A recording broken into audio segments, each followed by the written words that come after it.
ঢাকা দক্ষিণ সিটি কর্পোরেশনের মেয়র হিসেবে বিএনপি নেতা ইশরাক হোসেনকে শপথ গ্রহণের দাবিতে চলছে আন্দোলন। আলটিমেটামের অংশ হিসেবে ঢাকাবাসীর ব্যানারে ইতিমধ্যেই রাজধানীর মৎস্য ভবন মোড় সহ কয়েকটি মোড়ে অবস্থান নিয়েছে ইশরাক সমর্থকরা। মৎস্য ভবন এলাকা থেকে বিস্তারিত জানাতে যুক্ত হচ্ছেন সহকর্মী স্বপন আহমেদ। স্বপন আহমেদ, আপনি তো আছেন সেখানে, আমাদের একটু জানাবেন সেখানকার সর্বশেষ অবস্থাটা কি? আপনি জানেন যে বিএনপি নেতা ইশরাককে মেয়র ঘোষণার দাবিতে কিন্তু গত 6 দিন ধরেই আন্দোলন চালিয়ে যাচ্ছে ইশরাক সমর্থকরা, এবং তাদের ব্যানার হচ্ছে ঢাকাবাসীর ব্যানারে তারা আন্দোলন চালিয়ে যাচ্ছে। আজকে 7ম দিন। এই যে 6 দিন ধরে তারা আন্দোলন চালিয়ে যাচ্ছেন, গতকালকে কিন্তু গুলিস্তান এলাকা সহ এর আশেপাশে অর্থাৎ দক্ষিণ সিটি কর্পোরেশন যে আশেপাশের এলাকা সেটি কিন্তু একদম বন্ধ করে দেওয়া হয়। 5টা পর্যন্ত চলে এই আন্দোলন।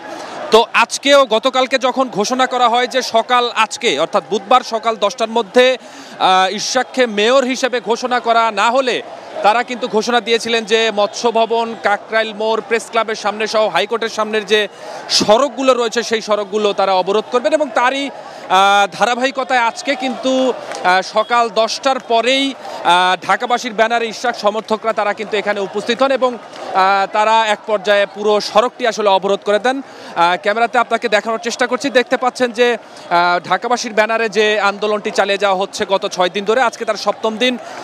অনেক নেতাকর্মী এখানে উপস্থিত হয়েছেন, বিশেষ করে ঢাকা দক্ষিণ সিটি কর্পোরেশনের যে বিএনপি সহ বিভিন্ন অঙ্গ সংগঠন, ছাত্রদল, যুবদল, কৃষক দল সহ অন্যান্য যে অঙ্গ সংগঠন রয়েছে তারা কিন্তু এখানে উপস্থিত হয়েছেন।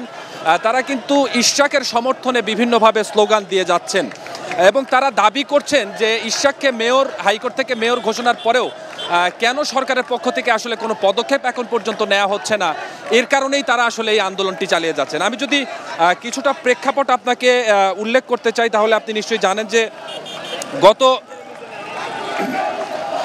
27 মার্চ ঢাকার যুগ্ম জেলা জজ ও নির্বাচন ট্রাইব্যুনাল ইশরাককে মেয়র হিসেবে, ডিএনসিসির মেয়র হিসেবে ঘোষণা করে এবং তারপরেই আসলে আদালতের রায়ের প্রেক্ষিতে নির্বাচন কমিশন গত 27 এপ্রিল একটি গেজেট প্রকাশ করে যে ইশরাককে মেয়র হিসেবে ঘোষণা করে। কিন্তু তারপরেই আসলে বিপত্তি বাঁচে, কেননা মেয়র হিসেবে ইশরাককে যখন শপথ করানোর ঘোষণা কোর্ট থেকে দেওয়া হয়, পাশাপাশি নির্বাচন কমিশন থেকে দেওয়া হয়, তারপরে কিন্তু একজন ব্যক্তি তিনি তাকে ইশরাককে শপথ গ্রহণের প্রতিবাদে আসলে একটি রিট করেন হাইকোর্টে, আপিল বিভাগে, এবং এই আপিলের পরে আসলে তার যে শপথ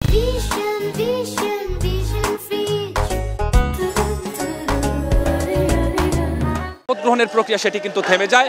আপনি নিশ্চয়ই জানেন তানিয়া যে গতকালকে আসলে আপিল বিভাগের যে কোর্টে, যে হাইকোর্টে যে শুনানি হয়েছে তার এই আপিলের রায় নিয়ে, তো আজকে সেই রায় ঘোষণার কথা রয়েছে। আমরা যতটুকু জানতে পেরেছি যে এখন পর্যন্ত সেটি আজকে দুপুর 12টার দিকে হয়তো সেই শুনানির পরে রায়টি ঘোষণা হবে। কালকে দিনব্যাপী কিন্তু সারাদিনব্যাপী কিন্তু এই শুনানি চলে এবং আজকে আদালত দুপুর 12টার দিকে সেই শুনানির রায়টি ঘোষণা করার জন্য তারিখ নির্ধারণ করে এবং সময় নির্ধারণ করে। তো যেহেতু গতকালকেই ইশরাক সমর্থকরা যারা 6 দিন ধরে আন্দোলন করে যাচ্ছেন ইশরাককে মেয়র হিসেবে শপথ গ্রহণ করার জন্য, গতকালকে তাদের পক্ষ থেকে একটি আলটিমেটাম দেওয়া হয় যে তারা বলেছিলেন যে যতক্ষণ পর্যন্ত আসলে মেয়রকে যদি 10টার মধ্যে, দুঃখিত 10টার মধ্যে যদি ইশরাক হোসেনকে মেয়র হিসেবে শপথ গ্রহণ করানো না হয়, তাহলে তারা এই নগর ভবন সহ বিশেষ করে মৎস্য ভবন এলাকা, তারপরে হচ্ছে কাকরাইল মোড়,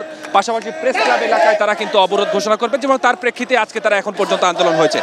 আমরা এখানে যে নেতাকর্মী রয়েছে তাদের কাছ থেকে একজনের কাছ থেকে একটু জানতে চাই যে গতকালকে আপনাদের আলটিমেটাম ছিল যে 10টার মধ্যে যদি ইশরাককে মেয়র হিসেবে ঘোষণা করা না হয় তাহলে আপনারা আন্দোলন করবেন, তার প্রেক্ষিতেই আসলে তারপরেও আপনাদের আজকের দাবি কি? আমরা যতটুকু জানি হাইকোর্ট থেকে আজকে দাবি না হওয়া পর্যন্ত সব অচল করে দিব। এতদিন কেন সময় নিচ্ছে? এবং আসিফ মাহমুদের পদত্যাগ চাই। এ কোনোভাবেই থাকতে পারবে না উপদেষ্টা হিসেবে, একটা রাজনৈতিক দলের নেতা কোনোভাবেই থাকতে পারবে না, এর পদত্যাগ চাই। শুনলেন যে আসলে যেহেতু এই ইশরাককে মেয়র হিসেবে ঘোষণা করার পরপরই উপদেষ্টা আসিফ মাহমুদ সজীব ভুঁইয়া তিনি কিন্তু বেশ কিছু কথা বলেছেন। তারপরে কিন্তু আসলে এই যে ইশরাক সমর্থকরা যারা রয়েছেন অর্থাৎ ঢাকাবাসীর ব্যানারে যারা আন্দোলন চালিয়ে যাচ্ছেন তারা কিন্তু উপদেষ্টা আসিফ মাহমুদের পদত্যাগের কথাও তারা বলছেন। তারা বলছেন যে আপনি নিশ্চয়ই শুনতে পেলেন যে তারা কিভাবে বলছেন কথাগুলো। তো যখনই আসলে আন্দোলনের প্রেক্ষিতে এই রাস্তাটি বন্ধ করে দেওয়া হয় তারপরেই কিন্তু আসলে এখান দিয়ে যান চলাচল একেবারে বন্ধ হয়ে যায়। তো অফিসগামী যারা রয়েছে তাদেরকে কিন্তু হেঁটেই তাদের গন্তব্যে পৌঁছাতে হচ্ছে।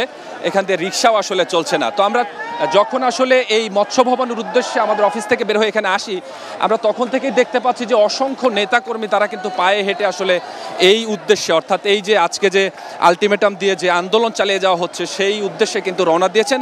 এখন পর্যন্ত লোক সংখ্যার কথা যদি বলতে হয় তাহলে শুধু মৎস্য ভবন এলাকা নয়, আমি হয়তো আপনাকে একটু দেখানোর চেষ্টা করছি যে আমরা এটি দেখতে পাচ্ছি যে একদম কাকরাইলের যে মোড় রয়েছে সেই মোড় থেকে মৎস্য ভবন দিয়ে একদম কিন্তু প্রেস ক্লাব পর্যন্ত মানুষের সংখ্যা, অসংখ্য মানুষ, অসংখ্য বিএনপি নেতাকর্মী, ইশরাক সমর্থক সহ বিএনপির যে অন্যান্য অঙ্গ সংগঠন রয়েছে তাদের নেতাকর্মীরা কিন্তু এখানে অংশ নিয়েছেন। আমরা জানতে পেলাম যে শুধু উত্তর সিটি কর্পোরেশনের যে এলাকাটি রয়েছে সেখান থেকেও নয়, দক্ষিণ সিটি সহ অন্যান্য যে ঢাকার ভেতরের যে সংগঠনগুলো রয়েছে তারাও কিন্তু এখানে উপস্থিত হয়েছেন।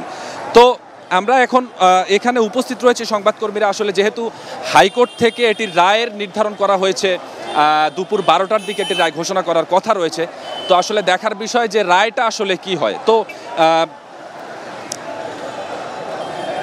ইশরাক সমর্থকরা যদিও বলছেন যে যতক্ষণ পর্যন্ত তাদের আসলে ইশরাককে মেয়র হিসেবে শপথ গ্রহণের প্রক্রিয়া সরকারের পক্ষ থেকে না নেওয়া হবে ততক্ষণ পর্যন্ত তাদের এই আন্দোলন চালিয়ে যাবেন। এবং তারা বলছেন যে যদি তাকে শপথ না দেওয়া হয় তাহলে এর চেয়েও বেশি কঠোর আন্দোলন তারা করবেন, এমনটি এখানে যারা উপস্থিত হয়েছেন, যারা সমর্থক রয়েছেন তারা আমাদেরকে জানিয়েছেন। তো এই ছিল তানিয়া আমার কাছে এখন পর্যন্ত মৎস্য ভবন এলাকা থেকে ইশরাককে যে মেয়র হিসেবে শপথ গ্রহণের জন্য যে আন্দোলন চালিয়ে যাচ্ছে তাদের সমর্থকরা, তাদের সেখান থেকে সবশেষ অবস্থা।